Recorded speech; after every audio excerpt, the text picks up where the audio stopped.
ഞാനിതിവിടെ ആരോട് കഥ പറഞ്ഞിരിക്കുകയെന്നല്ലേ നിങ്ങളെല്ലാവരും ആലോചിക്കുന്നത്. ഞങ്ങൾക്ക് എല്ലാവർക്കും ഏറ്റവും വേണ്ടപ്പെട്ട ഞങ്ങളുടെ പ്രിയപ്പെട്ട ഗോകുലിൻ്റെ വീട് പാലുകാച്ചായിരുന്നു കേട്ടോ ഇന്ന്. ഇതാണ് ഞങ്ങളുടെ ഗോകുൽ. ഞങ്ങൾ 2016 കോളേജിൽ ഒരുമിച്ച് ചേർന്നവരാണ്. 2026 10 വർഷം വന്നെത്തിയിരിക്കുന്നു. ഞങ്ങളുടെ സൗഹൃദവും അതുപോലെ തന്നെ വളർന്നു കേട്ടോ.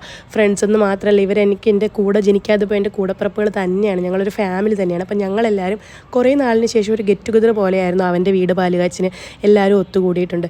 ഇതാണ് നിഖിൽ, അവൻ്റെ അപ്പുറത്ത് നിൽക്കുന്നതാണ് ആദർശ്. സോ ഇവരെല്ലാവരും അവരവരുടെ തിരക്കുകളൊക്കെ മാറ്റി വെച്ച് ഇന്നൊരു ദിവസത്തേക്ക് ഒത്തുകൂടിയിട്ടുണ്ട്. ഇതാണ് വീട്. എന്ത് കിടിലൻ വീടായിരുന്നെന്ന് അറിയാമോ? നമ്മൾ ഈ വർക്കല ബീച്ചിലൊക്കെ സ്റ്റേക്കേഷന് കാണുന്ന കുറേ ടൈപ്പ് ഓഫ് ബിൽഡിംഗ് ഇല്ലേ, അതുപോലെ തന്നെ ഉണ്ടായിരുന്നു വീടും. അതിനകത്ത് ആംബിയൻസും പുറത്തും ഒക്കെ നല്ല രസമുണ്ടായിരുന്നു. ഉള്ളിൽ നല്ല തണുപ്പും ഉണ്ടായിരുന്നു. അങ്ങനെ ഞങ്ങൾ വീടെല്ലാം ചുറ്റിക്കറങ്ങി കണ്ടു കേട്ടോ. നല്ല മിനിമൽ രീതിയിൽ ചെയ്തേക്കുന്ന എന്നാൽ ഭയങ്കര ലക്ഷറി ലുക്ക് തരുന്ന ഒരു കിടിലൻ സ്ഥലമായിരുന്നു. ഈ ബുദ്ധനായിരുന്നു അവിടുത്തെ ഏറ്റവും വലിയ ഹൈലൈറ്റ്.